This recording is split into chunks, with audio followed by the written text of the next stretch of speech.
Now, step onto that lovely little plane, which is built for nothing but comfort, for nothing but conversation, for nothing but relaxation. And lift off with nothing but the clothes on your back, or naked if you wish. Fly through the air and land. And step out and realize you are far, far away from where you took off, but it only took a moment to get there. Because in reality, that place was always right next door.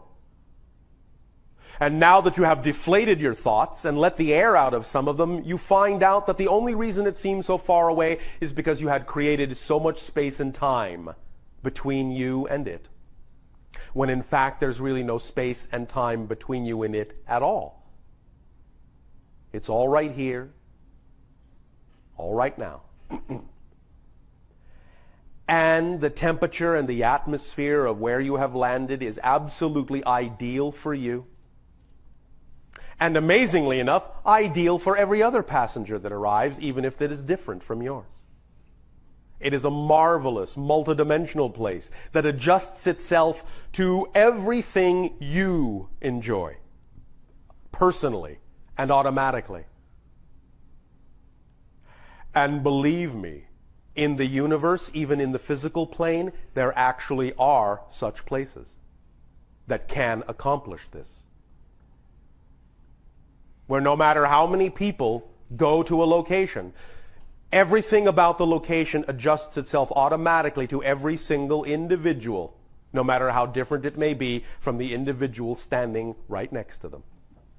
So you are at one of these universal resorts that knows you exactly who you are, reads your vibration like a book, and exactly reflects the knowing part of yourself, the deserving part of yourself, the loving part of yourself, the creative part of yourself, and reminds you that these are actually not parts, but that these are states of being that are the whole of who you are when you choose to be. It reminds you of this constantly. It bathes you in a vibrational atmosphere of constant support of being totally who you are at every moment, without worry, without thought, without control, without manipulation, without scheduling, without time. Everything unfolds perfectly, perfect timing. You find yourself interacting with whom exactly you need to interact with, when you need to interact with them. You find yourself winding up in exactly the room in the resort you need to be in, exactly when you need to be there, and staying for exactly how long you feel like staying. And as soon as you leave and go somewhere else and show up, everyone turns and says, "You're right on time."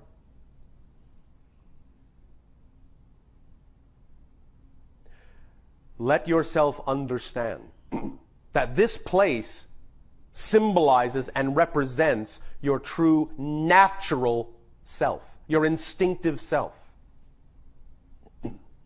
The you that knows who you are without thinking about it. The you that absolutely knows who you are without thinking about it, without being told, without being judged, without being measured, but supported simply for the absolute knowledge that you have of knowing who you are. Breathe in the air and know that you are breathing in yourself. The atmosphere, the vibration that is you, the you know yourself to be. You know yourself to be.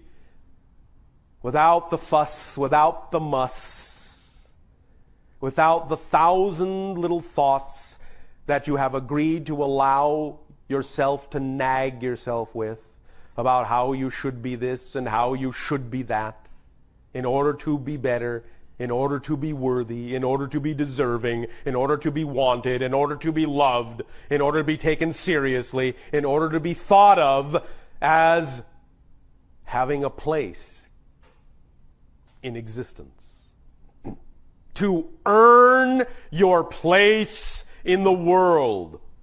Nonsense. Were that you didn't deserve it, believe me, believe me, believe me, you wouldn't exist. Do what you want to do because you love to do it. The expression of being yourself as fully as you can is the only coin you need. And it is what will allow abundance to come to you in whatever form it needs to, coin or otherwise, that represents the path of least resistance to being yourself. You are abundant because all that is the very essence of abundance itself. And if you think all that is would create you, and that there would not be enough for you, you have a very poor picture of all that is. And you are making poverty out of abundance by seeing all that is as that poor in its creation, that it could somehow create you and leave you out of the ability to be supported by its abundance.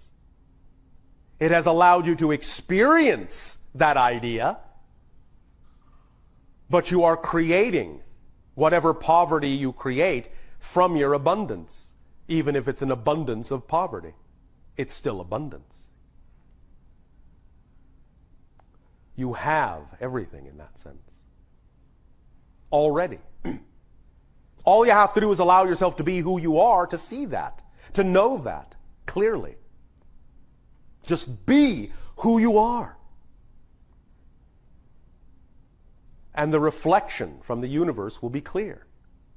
But do it without expectation of reflection, for then you are standing outside of your knowingness once again. Stay within your knowingness. Choose the state you wish to express, because you have no other choice, because that's who you are. Not because it will get you this, not because it will get you that, but because it's who you are. That declaration is all that's necessary for the universe to respond to you as fully. So you don't have to make it conditional. I'll be this if I get that. If I get that, I'll be this. When you make it conditional, the universe can only reflect conditional experiences to you. Make it unconditional. Make it unconditional. That you are willing to be who you are because that's who you are. There's no other choice. Make it unconditional. And if you make it unconditional, you will have the unconditional experience itself from all that is. Take a deep breath unconditionally and let it out unconditionally.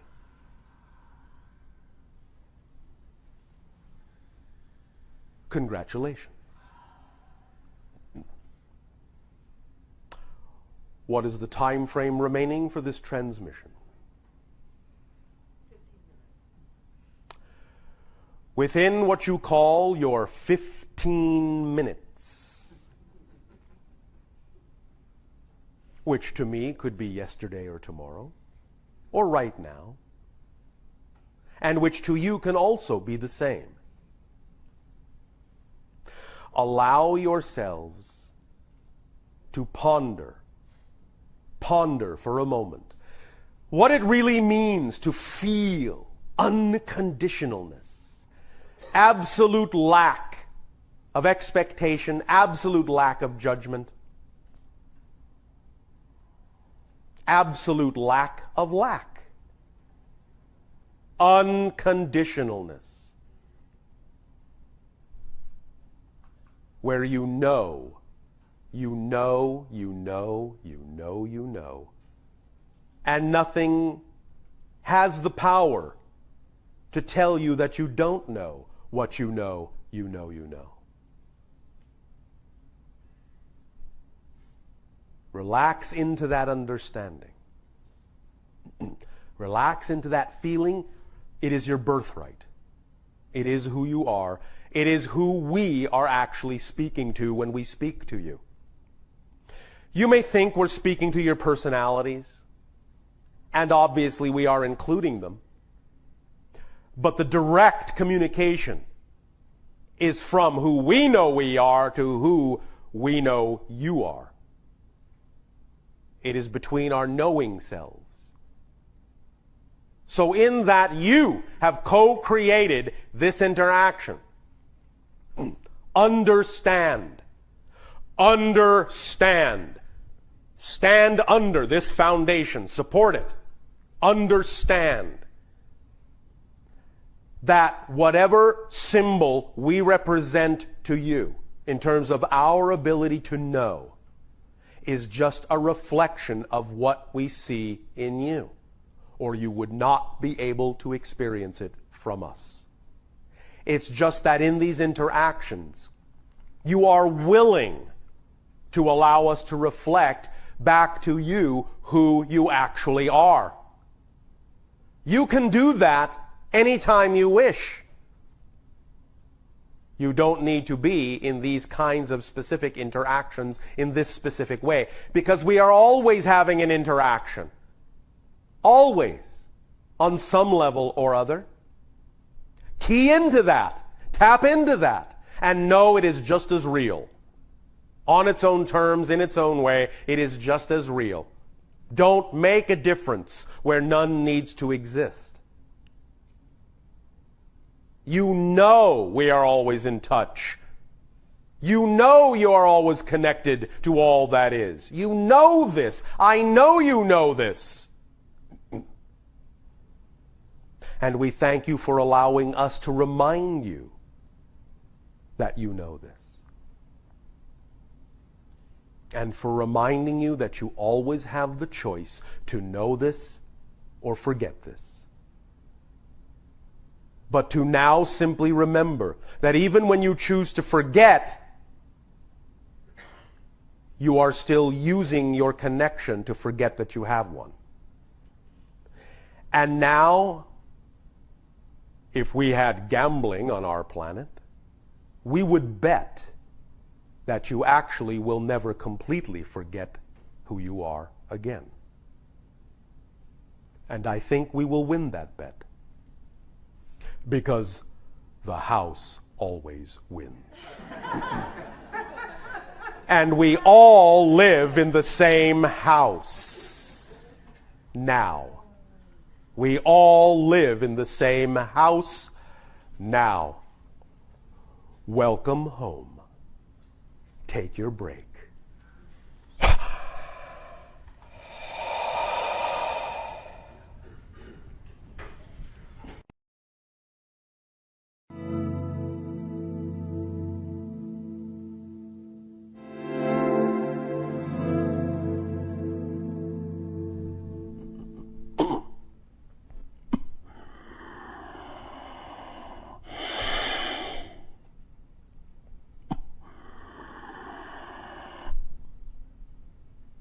All right, I'll say let us conclude this transmission with any clarifications and questions that you may have about any of the material that has already been delivered. Are there questions? All right, organize yourselves into question mode.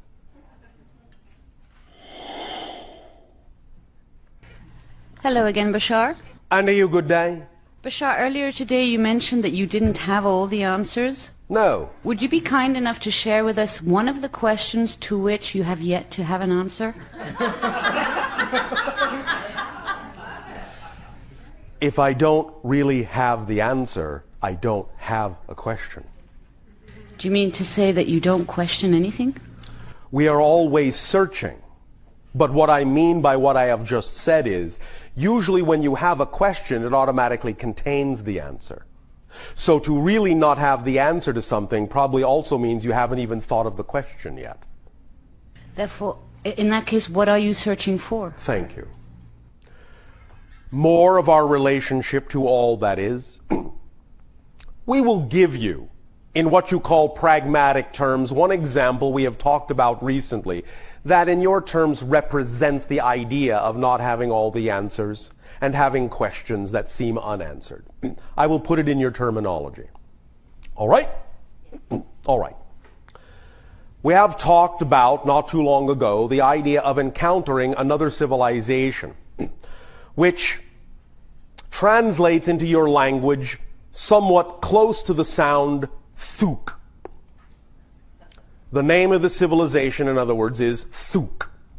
Although that is a translation into your language and not exactly what they call themselves or what we understand the name to be. Nevertheless, when we encountered this civilization, an amazing paradox and puzzle arise for us. And that is, we can interact with these beings, as you say, face to face, and carry on what might be considered by you to be a relatively normal interaction and conversation. But the moment we turn away from them, we forget who they are, what they look like, and everything that was said. Automatically. Until we turn back and see them again. This is the nature of their existence.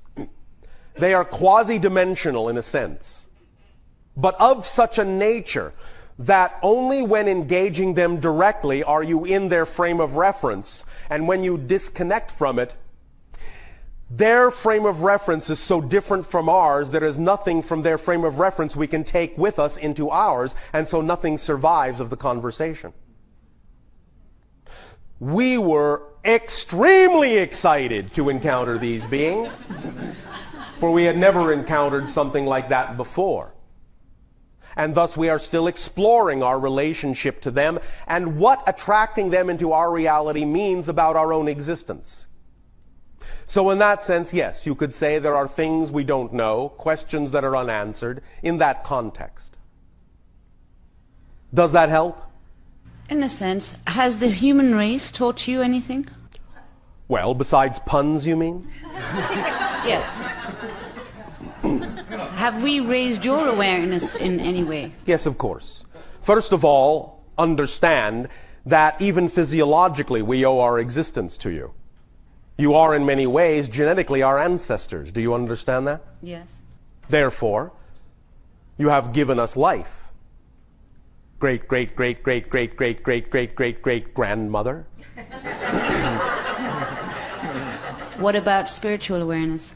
The idea of spiritual awareness is that every single time you allow yourselves to interact with us and co-create these interactions with us, you open up for us a new understanding and a new perspective of another way that all that is has of expressing itself that we have never encountered before.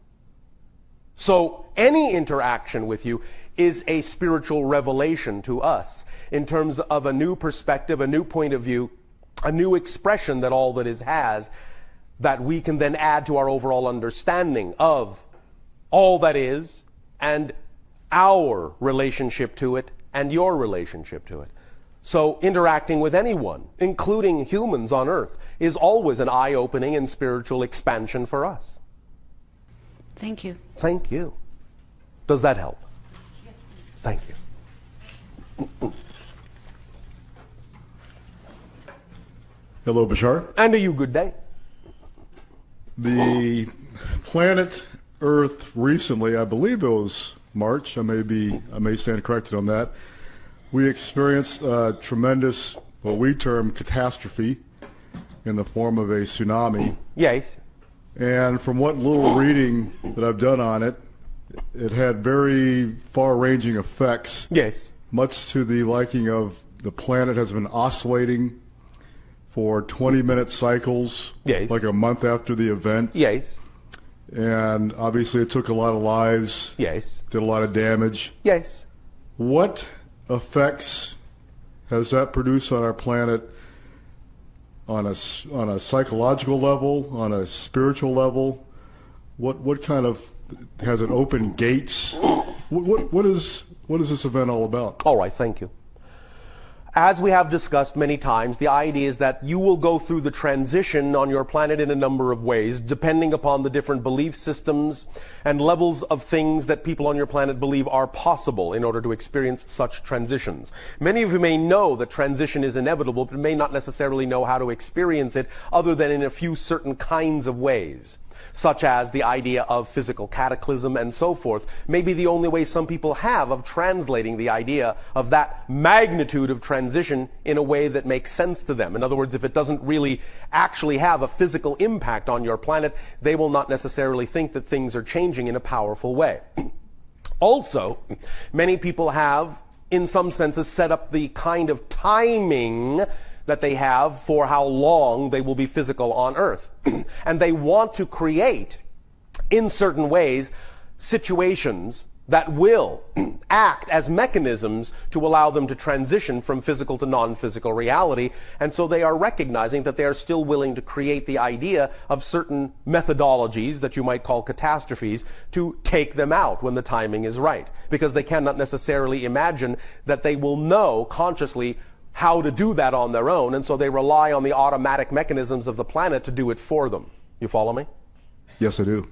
Now, do also understand that, again, like anything, it can serve double duty. And it depends on the vibration of the person and why they are choosing to attract themselves to that experience in terms of what it is they will get out of it. Because certainly there can be people who are right in the midst of even something that seems to be a catastrophe who will be absolutely unaffected in a negative way. You follow me? Yes. Thus, then, what they get out of it will be, of course, what they put into it and the reasons for which they have created their presence in that area, which could be as simple as being around to help. But again, everyone will have their own story as to how they relate to that particular event. However, understand, as we have said, that it does, in fact, serve double duty in many different ways. And one of the most powerful things it has actually done is that it affected the economy of all of the countries that it hit, but not necessarily in a negative sense. That particular tsunami dredged up from the bottom of the ocean floor vast deposits of titanium and deposited it on the shores of all the countries that it hit. It left so much titanium on the shore that it has actually boosted the economy of every single country it has hit for years to come. You understand? Yeah, that's good. Therefore, you can always understand that there are many, many, many different kinds of effects that any event creates, and it's really going to be up to the vibration of the people and why they would attract themselves for the reasons of their own personal stories and how they experience that event. Does that make sense? It does.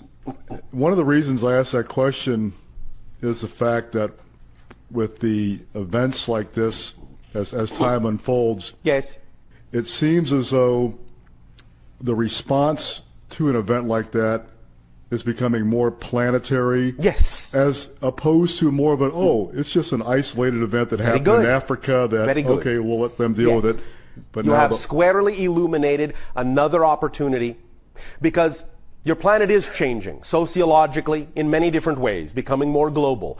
And one of the most profound things you have seen is an opportunity for a transition of many social institutions and military institutions on your planet, and specifically military institutions, because military institutions were used as rescue efforts and help, and in that sense, relief efforts for those kinds of catastrophes, giving them an understanding that there are other ways in which the military can use what it is they have learned without it being warfare. In the fact, in the future, all of the discipline that has gone into your military will actually shift over to the idea of such rescue events. Do you follow me? Yeah, very much so. So yes, you are using these things also to retrain yourselves. Yes. That's great. And one last quick question. This has been a very awesome weekend. Awesome. All right. And I appreciate your presence here. I am not there, but thank you for the sentiment. Yeah, right. Do you have any tips as to tips ideas, suggestions as to how, in this coming week or so, how we can best integrate this material, besides leading our normal lives and doing what excites us, how we can best let this sink in. So besides everything I've already said. Yeah, besides all that. Exactly, yeah. I see. All right. One moment. Do you have a favorite location on the planet that you haven't been to in a long time or have never been to but always wanted to go to? That's funny you asked that because... Is it? Yeah. Oh, I guess it must be since they're all laughing. Because... man. Why is it funny that I ask that? Well, because I'm going to be there tonight. Which would be where? I'm going to be somewhere in the middle of New Mexico tonight. I see. I'm in transition right now, and that's where I projected myself to be. Yes. Probably in between whatever the area in between Phoenix and Sedona. All right. I'm very, I guess Phoenix and Sedona, that's a pretty big gap there, but I've always been wildly attracted to New Mexico. Wildly attracted? Yeah, just something about New Mexico. To your Southwest in general? Yeah, oh, absolutely. Or to your Arizona or New Mexico state, doesn't matter? New Mexico particularly. All right. And you're going to Arizona first? Well, what the transition is, I'm driving from Los Angeles. Yes. And my destination for Wednesday is Charlotte, North Carolina, because I'm relocating from California back to the East Coast. Oh, all right. So tonight is the first leg of the travel. I'm hoping to get into New Mexico after this event. And New Mexico is a state that there's just something about it. All right. Something about it. How much time will you spend in that state? Well, you had mentioned that you were going to be able to visit me in a dream state tonight. Yes. and share your excitement. So unfortunately, it's going to be a quick visit because... Quality, not quantity. There you go. I really don't have any plans to... Very good. ...stick around there long. Don't have any plans. End the sentence there. I really don't have any plans. That is the biggest tip I can give you. Follow your dream. Follow where you are lured to. Be magnetized and attracted to an area on your planet that you feel you are in resonance with, and then don't have any plans. And see what happens. All right? Sounds good. That's the biggest tip I can give you. All right? Thank you very much. Thank you. Have a nice trip.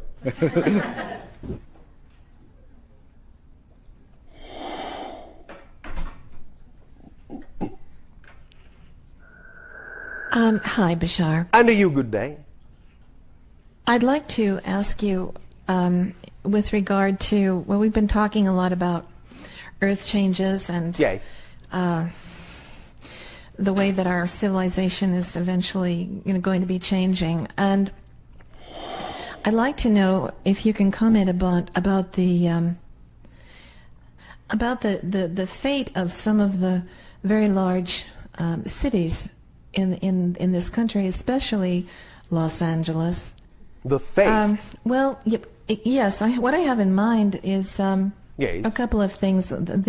You have some fate in mind for them? No, I don't think it's my idea, but really, are you sure? You're the one saying it. Well, okay, yes, okay, there are is something. Are you catching my drift? Well, let me just try to clarify this a little bit. Oh, all right, I'll let you. The I Am America, I believe it's the I Am America maps. Yes. Which probably a lot of people are familiar with, show this area eventually, and I'm not sure of the time frame they have in mind, but show this area as a series of islands. Yes, I know. Takes some time, I know what you are referring to. And what reality are you going to choose to vibrate to? Well, that's another issue. No, it's not. That was my earlier point.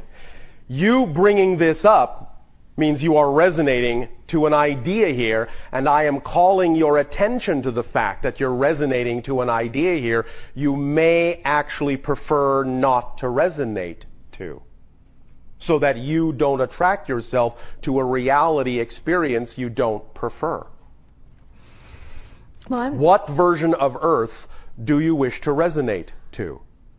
all right, well, getting back to actually what is the more important part of this, which it does have to do with my perception. Yes. I've had a lot of mystical experiences, you might say, and in one of them, when I'm shown pictures of Yes. wonderful pictures of Yes. what our civilization can look like. Yes. Which is really, really beautiful, abundant, balanced, and all of that. And? In that picture, Yes. when I have kind of asked, well, it's not a picture that includes cities such as ours where there is very little greenery, there is no ability to Yes. self-sustain, really, Yes, yes. and so forth. It's just, they're kind of like either not there, or there seems to be a suggestion that they still do exist, but that there is a different type of society inhabiting those cities where they're still kind of buying into that pattern and not Yes. having a very happy time of it. Yes. And I've been puzzled about this. Is it that they don't exist anymore, or that we've had this sort of separation where we can be drawn into a reality that Your we find? confusion is because you're actually looking at a transitional reality. In other words, the idea of a reality transitioning from one to another is itself a reality. And you are standing squarely in between two ideas and experiencing that reality of transition itself, and that's where the confusion is coming from. Eventually, we perceive that your reality on Earth will be somewhat closer to our reality on my world, where it is mostly green, and there are not large built-up cities. Not because they have been destroyed, but because in that sense, they have been deconstructed. Yes, that's what I would say. That was the suggestion, that they had been deconstructed. Yes. And this eventually will occur, not in your present lifetime.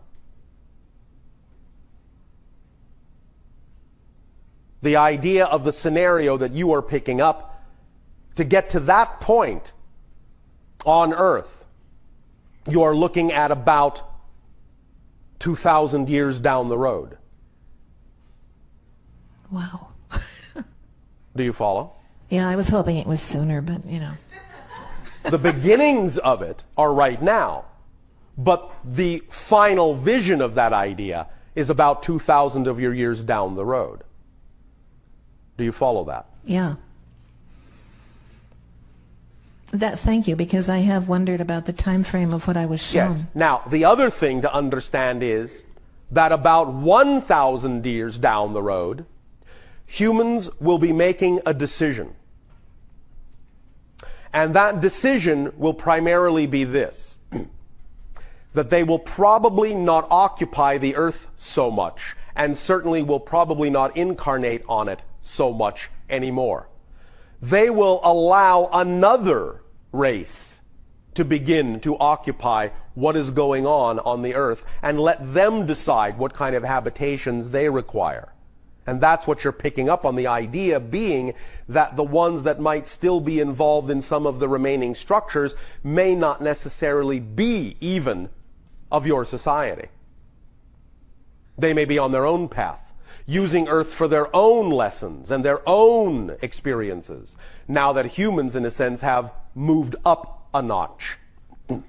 Many humans in spirit will remain connected to the Earth to act as guides for the new civilization that will birth itself upon the Earth for their own experience, the beginning of their own journey. You follow? Yes, but this very balanced, green, and abundant society where there's communication between species and, Yes. and all of this, is this... This will begin shortly, But is it Earth or is it another version of Earth? Well, what's the difference? Well, in other You're words... in another version of Earth right now. You're in another version of Earth right now. You're in another version of Earth right now. You're in another version of Earth right now. You're in another version of Earth right now. Okay. So, of course, it's another version of Earth. But you threw me a second ago when you mentioned about something that would a decision 1,000 years down the line. Yes. Is it the decision to create this very wonderful place, which, I mean, even the idea of self-sustaining communities now and all of that is the beginning of this creation now that we see here. But is it going to be able to flourish? Yes. Completely? Yes. But then in 1,000 years we're going to be willing to give that up? Because it will no longer serve you. You will be cleaning the place up for someone else to come in. Well, the beings that I've seen inhabiting it they look somewhat, well, they look a lot like us, but they're taller, thinner, Yes. you know. It's not the same species, exactly, no. Oh, really? No. Really. It's not the same species. So it's not that we have just changed our evolutionary genetic pattern, it's a different species. Yes.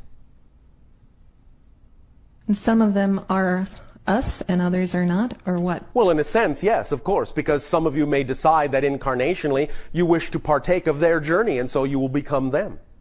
But some of you will not. Many of you will not. Many of you will move on to other places, other levels, other dimensions. But will it be, in a sense, a kind of gift to them that Yes. we are giving them a really wonderful, beautiful place? Yes. You're cleaning up your house so the next tenant will have a nice place to move into. But the beginning of this will occur in your lifetime in the sense that as we read the energy now, somewhere between your year of 2025 and 2033, there will begin open contact between humans on Earth and what you call us, extraterrestrials. And it will be the beginning of a relationship where Earth begins to join in what is called the Interstellar Alliance. And in that sense will also then gain new understanding of its relationship to the Earth, new understanding of its relationship to its cosmic family, new understanding in that sense of all the things it can do to assist other races also coming up the ladder, so to speak, in their evolutionary journey. You will be in that sense taking on new tasks. You will see your position in a new way, taking on new responsibilities you have heretofore not even dreamed of doing. And so by that year, as you call it, 3000, you will be basically getting your house in order to move on to a whole other new level. And therefore, another 1,000 years after that, what you are seeing as the idea of the deconstructed Earth will really be the first 1,000 years of the new society that is going to, in that sense, use Earth as its starting point for another journey. You follow me? Yes. Does that help you? Oh, terrifically. Thank you. All right. Could I ask one question, which I wish... Well, maybe that could was a be question, so I guess you can. I'm confused between the Buddhist and the Hindu and the Christian concept of what the soul is. Yes. The Hindus believe that as we evolve, we never lose our... that we are all... a part of God with its own innate individual existence that we never lose, that we maintain a point of spiritual integrity and individuality throughout our infinite journey. Yes. The Buddhists, on the other hand, believe that that individuality and the individual soul is basically an illusion. Yes. And that there is no such thing. Yes. It's the drop going into the ocean. Does it remain a drop as it participates in the ocean, or does it simply disperse? Do you remember when we talked about the idea of this and that as opposed to this or that? Yes. Then what does that mean? So it is what the Hindus say is the non-difference difference. And? And what? Not or, and... And it's also what the Buddhists say, and it's also what the Christians say, and it's also what the Jews say, and it's also what the Muslims say, and it's all true depending upon the level from which you are perceiving it. So they're just perceiving the same thing from different perspectives in different ways and symbolizing them from those perspectives. They're all true from their perspective. And that means they're all true. Because everything within God that you can imagine is somewhere real. Is there anything that's any more real than what's real? Any ultimate reality to this question? No. The only ultimate reality to that issue is that it's all true. That's the ultimate reality. It's all real. It's all true, and it's all an illusion. But that's what reality is. Understand this. You are not capable of imagining non-existence. Go ahead, give it a shot. Did you do it? No. Why not? Well, as you say, you can't. Because you can't experience non-existence, can you? No. Therefore, anything you actually can imagine exists in some level of existence, is real somewhere, somewhen, somehow within existence. Otherwise, you couldn't imagine it. So that which you can imagine is real. It just depends on the perspective in existence from which you are looking. But it's no less real and no more real than any other perspective. That's what existence is, perspectives. That's why all truths are true. That's the ultimate truth. All truths are true. That's the paradox. Does that make sense? Well, yes, thank you. It's really wonderful to have that clarification. Thank you. Thank you.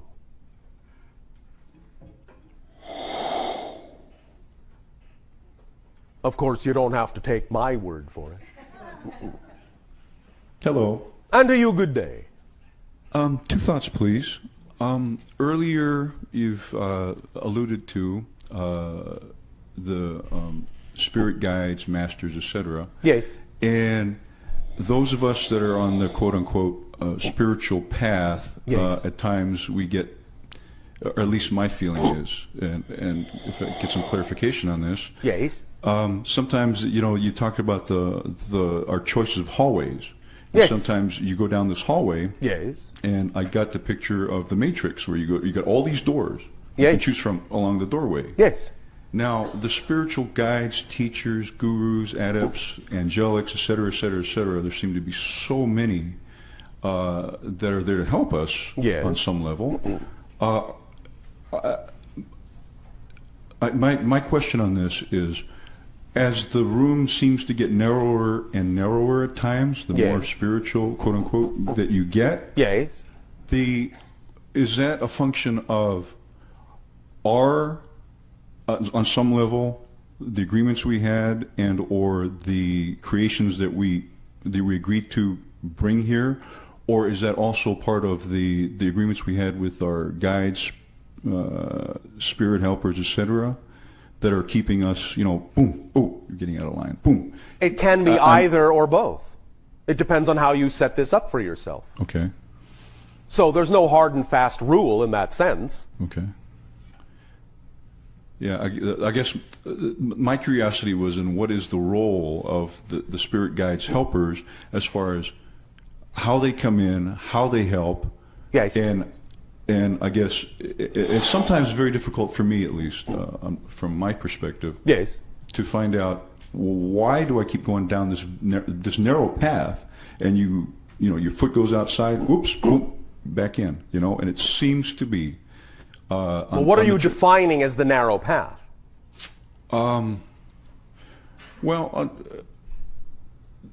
guess one of the definitions would be, for example, and this was alluded to before, is on the material wealth side of the equation. Yes. And at some point in time, and this is one of the struggles I've had with the spirituality, is hard boom. At one point in time, there was a certain circumstance of events that led me on a spiritual path. Yes. And reckoning that and the balance between that and also the material side of the equation. All right, but stop there. Yeah. The fact that you are making it two sides of an equation is what's causing you difficulty. What is unspiritual about the idea of material wealth? There's nothing unspiritual about it. Well, then why is there a differentiation between the idea of material wealth experience and walking a spiritual path experience? Why does those ideas seem to be placed in two separate terminologies instead of all being part and parcel of one experience? Right. No, I understand. Yes. Which leads me to my next question, my final question, was to integrate that, because between my ears, I understand that. Between your ears, between all right. my ears. And but not in your very... in the heart. There's a heart chakra. Right. For me, it's about, as you've explained, the experiential. Yes. That makes it real. Yes. So learning it, reading it, digesting it is one thing, but also to actually live it makes it more real, at least for me. Of course. And so draw upon whatever aspects of your life already do give you that sensation in your heart, and understand that you can relate that sensation to other areas of your life as you wish to. now, if there's a block, chakra, blockage in the heart chakra, is that a reality as far as... It's a definition. Okay. So it is a definition. There are no blockages except as you define them. As we define them. Thank you. Okay. So find the definition that makes you think there's a blockage. And I thought there was a blockage there for both sides of the equation, the material versus the spiritual. Yes. Let me put it this way. What you all often refer to as a blockage really might better serve you to be labeled as process. In other words, there is something there you need to get in touch with. Mm-hmm. That's what you're aware of. It's not really a blockage. But what it is, in a sense, is a part of your consciousness saying, look at this. You need to look at this. There's something here you need to look at if you really want to incorporate and integrate this idea into yourself to become more holistic. Then look at this. Look at this. Mm-hmm. Look at this. So what you experience as a blockage is more of the idea of a focus that your consciousness, your overall consciousness, is doing to your personality and saying, no, don't look there, look here. No, don't look there, look here. This is where you need to focus. But you might interpret that as a blockage because you don't seem to be able to get past it because the physical personality thinks it's supposed to be able to get past it. Mm-hmm. But what the overall consciousness is saying, no. You can't get past it till you look at it. But that's not a blockage. It's the idea of being told with loud ringing alarm bells, there's something here you need to look at. You have a belief and a definition about the idea of yourself relative to this area that you need to look at and process. Okay. That's all a blockage is. It's trying to get your attention that there's something there you need to look at. It's not really a blockage. Mm-hmm. It's actually telling you that if you look at this and integrate it, it's actually the path of least resistance and the quickest way to become who you prefer to be. Mm-hmm. Trying to go around it is actually the longest way. Mm-hmm. Going through it is the quickest way. Does that make sense? Yes, it does. It really watch does. your definitions. Don't make separations where it doesn't serve you to do so. You follow me? Yes, I do. Does this help? Very much. Thank you. Thank you.